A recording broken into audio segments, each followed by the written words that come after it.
reading chord charts graphically is a really simple and easy way once you get the hang of this kind of notation. And this is a very common way that chords are drawn out. What you have to think about is think of the matrix here as part of as like the guitar neck. Like if I hold the guitar neck up like this is what a piece of this is. Right here, the first 4 frets is like the guitar neck. So that's how you think of it vertically. All right, that's just going to plant that seed in your mind. Now, the way that this is drawn out is that the strings are vertical. And the 6 strings are written out in order along the top. E, A, D, G, B, E. Eddie ate dynamite, goodbye Eddie. Those are our open strings. And each one of these vertical lines is the string. And again, it goes left to right, just like the guitar, right? The E string, low E, A, D, G, B, high E. Listed. So remember, this is different when, like in tablature, where the strings are listed horizontally. Here, chord charts, they're vertical. And then what's going across horizontally are the fret numbers. Now, when you see a real thick line up top, that's the nut. That's the real thick line. That's not a fret. That's the nut. So you count the frets from here. Fret 1, fret 2, fret 3, fret 4, right? And on the guitar, same thing. You have your nut, then fret 1, fret 2, fret 3, fret 4. And that's the legend, so to speak. That's the matrix. And that's what you want to keep in mind when you're reading chord charts. Strings are vertically in order from left to right, low E to high E, and the frets are horizontal. Now, keeping the legend in mind, I now have a chord drawn out in this second box here. Now the black dots, in this instance, I've written them in black, but the dots that you will see inside the matrix, that's where you're going to put your fingers to fret the given notes. And what you have to do is you count down how many frets. So for instance, this first dot here is on the A string, right? Because it's the second string, low E, A. The next dot's on the D string. Remember, the strings are vertical going across. Remember the matrix. So I know I'm going to have to play a note on the A string and the D string.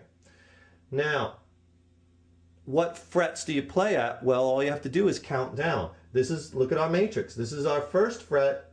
Here's our second fret. So I know on the second fret, I'm going to have to play on the A string and the D string. Now, in most of these chord type diagrams, they give you the fingering or what fingers to use, either listed underneath or sometimes it'll be on top.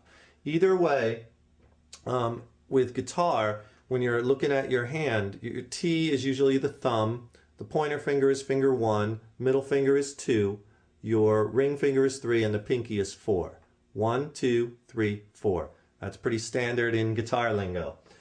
0 means you play the string open. If there was an X there, it would mean don't play the string. So 4 strings are being played open. The low E, and then the G, the B, and the high E.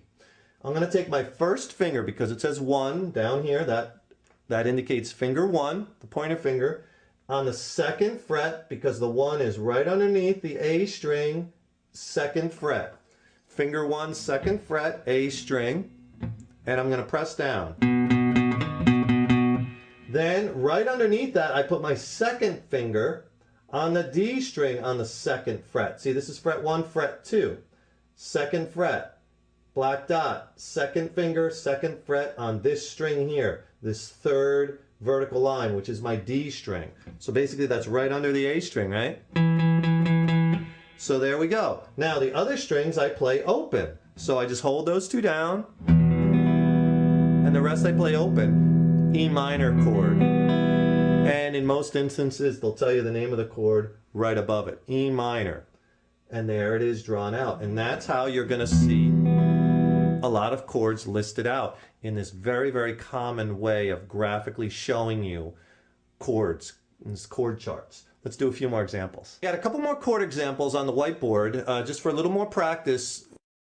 Let's take a look at this chord right here. It's an A minor chord. Little m means minor.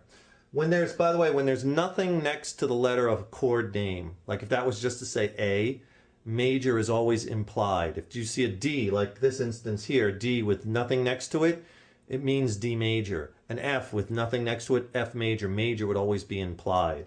The small m means minor. So a minor chord. Okay, so how do you play this chord? Well, it looks like we're going to be using 3 fingers because there's 3 black dots in this instance, and we have 3 different fingerings showing us the finger pattern in the bottom. Now I left this matrix up here, our original matrix, so you could refer to it. All right, this low E string, X, that means we're not going to be playing the low E string. The A string is open, all right? So just take these strings from left to right. The next string is the D string. We're going to put our second finger on the 2nd fret, fret 1, fret 2. There's the black dot. So on the D string, second finger, 2nd fret. Then right underneath that, on the G string, we're going to put our 3rd finger on the 2nd fret. And then we go to the B string and 1st finger on the 1st fret. This is fret 1. Look back at our matrix if you forget. That's fret 1. So that is our 1st finger. And then the high E is played open. So we have our A minor chord. That's what that chord looks like. Notice I am not playing the low E string. It's X'd out. If you were to play that, it would really muddy that chord up. So you want to hear the root note as the lowest note in the chord for most of these. Root note being A, since it's an A minor chord. That's that open A string. That's where we want to hear that chord from. Right? So that's our A minor chord. Again, just think of the guitar neck, just like this matrix. And it'll be easy as pie from there, right? Let's do another one. This chord right here. Now this has X's on both the low E and the A string, so we're not going to play either of those strings. Open D string, right? Then we're going to put our 1st finger on the G string, because that's our line for the G string. This 4th one over from the left. 1st finger on the 2nd fret of the G string. 3rd finger on the 3rd fret of the B string. 3rd finger, 3rd fret B string, and then our 2nd finger on the high E string. There's our black dot at the 2nd fret, fret 1, fret 2. 2nd fret for that 2nd finger. So all together, we get this. Here's our 3rd finger, right, at the 3rd fret on the B string. 3rd finger, 3rd fret on the B string. Here's our 2nd finger, 1st fret, 2nd finger, high E string, 2nd fret. 2nd finger, high E string, 2nd fret.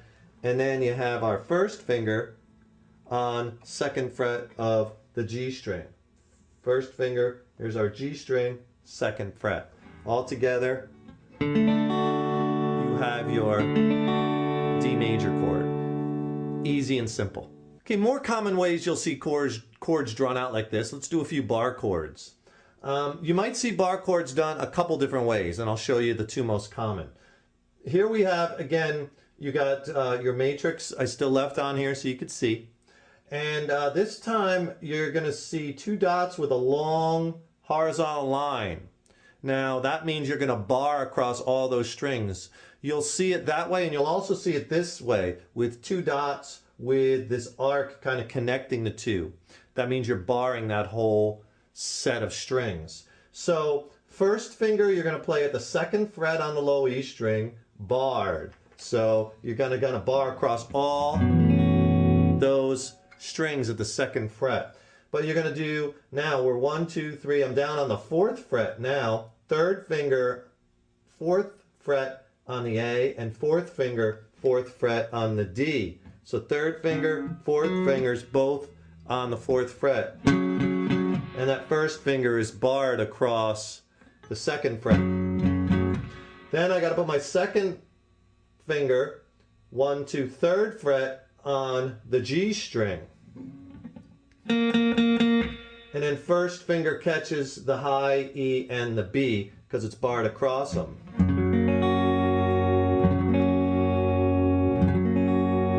And that is an F sharp major bar chord. You see how it's barred here, and you could see the nut, so you know we're still down here at the 2nd fret or 3rd fret or 4th fret because we see the nut there. Now, another way you'll see, like I was mentioning about bar chords, is like this, but this also has something a little different. If you notice, this line up at the top is not as thick, so we're not at the nut. So instead of like making this, instead of only a 4 fret, instead of making it like 8 frets or 10 frets long, what they do is it'll tell you what fret to start at. In this instance, it says 7FR or 7th fret. So that means that this 1st fret here is the 7th fret. So that's where you're going to start. If it said 9FR, you would start at the 9th fret. That tells you where on the neck to start if you're not down by the nut. So 7th fret, again, we're going to put our first finger on the 7th fret low E string. Okay, right up here. Then 3rd and 4th fingers are going to go on 7, 8, 9th fret. That's the 9th fret on the A and the D strings. So we got to get to that 9th fret on the A and D strings. First finger on the 7th fret. And then we have to get our 2nd finger on the G string at the 8th fret. And then our first finger catches with the bar, first finger on the B and the high E string. Notice the way this bar is written out, like I was mentioning. It has the 2 on each end, the low E and the high E, and it has that circular kind of arc connecting those two. That means barring. So this is a B major bar chord, and it will look like this, barring all those strings with that first finger's catching 3 notes there.